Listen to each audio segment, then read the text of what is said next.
And Joshua answered, The Lord gave by Moses 10 commandments to your forefathers. These commandments are hard, said your forefathers, and they could not keep them. When Moses saw this, he had compassion on his people and did not want them to perish. And Moses said to the Lord, My heart is filled with sorrow, for my people will be lost, for they are without knowledge and are not able to understand thy commandments. They are as little children, who cannot yet understand their father's words. Suffer, Lord, that I give them other laws, that they may not perish. If they may not be with thee, Lord, let them not be against thee, that they may sustain themselves. And when the time has come, and they are ripe for thy words, reveal to them thy laws. For that did Moses break the 2 tablets of stone, whereupon were written the 10 commandments, and he gave them 10 times 10 in their stead. The Lord commanded your forefathers, Thou shalt not kill,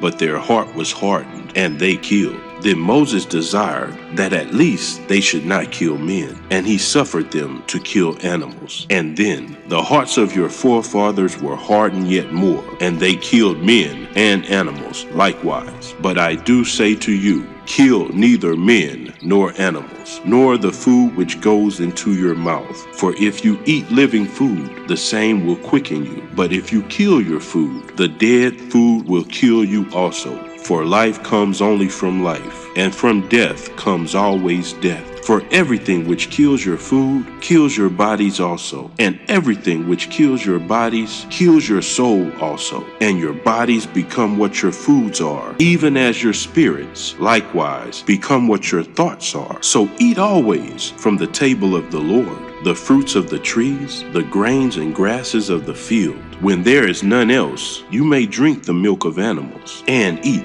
the honey of bees. Everything beyond these is of Satan, and leads by the way of sins and of diseases unto death. But the foods which you eat from the abundant table of God give strength and youth to your body, and you will never see disease. And many unclean and sick followed Joshua's words and sought the banks of the river. They put off their shoes and their clothing. They fasted and baptized themselves in air, water, and sunshine. And the ground where their waters flowed was polluted, and so great became the stench that none could remain there. And the devils left their bowels in the shape of multinous worms, which wreathed in impotent rage after the angels of water had cast them out of the bowels of the sons of men. And then descended upon them the power of the angel of sunshine, and they perished there, trodden under the foot by the angel of sunshine.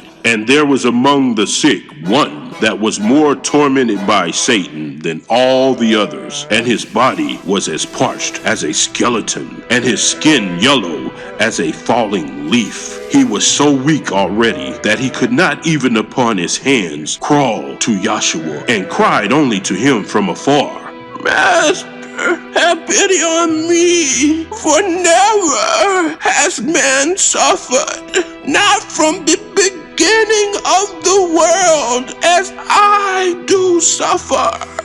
I know that you are indeed sent by El, and I know that if you will, you can straightway cast out Satan from my body. Do not the angels of El obey El's messenger? Come, Master, and cast out Satan from me now, for he rages angrily within me, and grievous is his torment. Joshua denied him. Go away from me, fast and pray.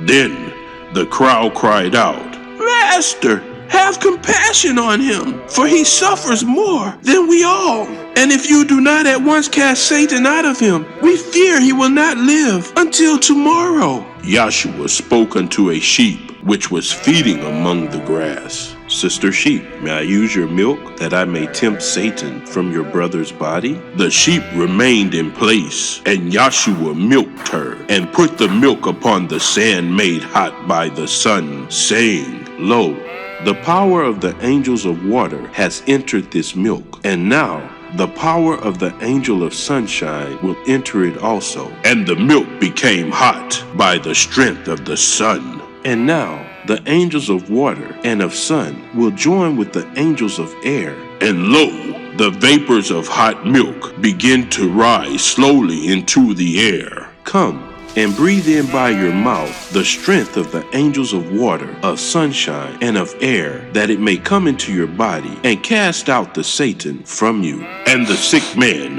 whom Satan tormented did breathe within himself deeply the rising whitish vapor. Straightway will Satan leave your body, since for 3 days he starves and finds no food within you. He will come out of you to satisfy his hunger by the hot steaming milk, for this food finds favor in his sight. Devils first desire blood, second the flesh, and thirdly the milk. He will smell its smell and will not be able to resist the hunger which has tormented him 3 days already. But the Son of Man will destroy his body, that he may torment none else again. Then the sick man's body was seized with an awe, and he retched as though he would vomit, but he could not. And he gasped for air, for his breath was spent.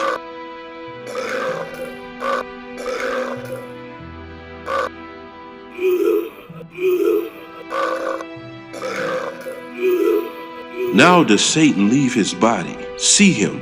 And Yahshua pointed to the sick man's open mouth. And then they all saw with astonishment and terror that Satan was coming out from his mouth in the shape of an abominable worm, straight towards the steaming milk.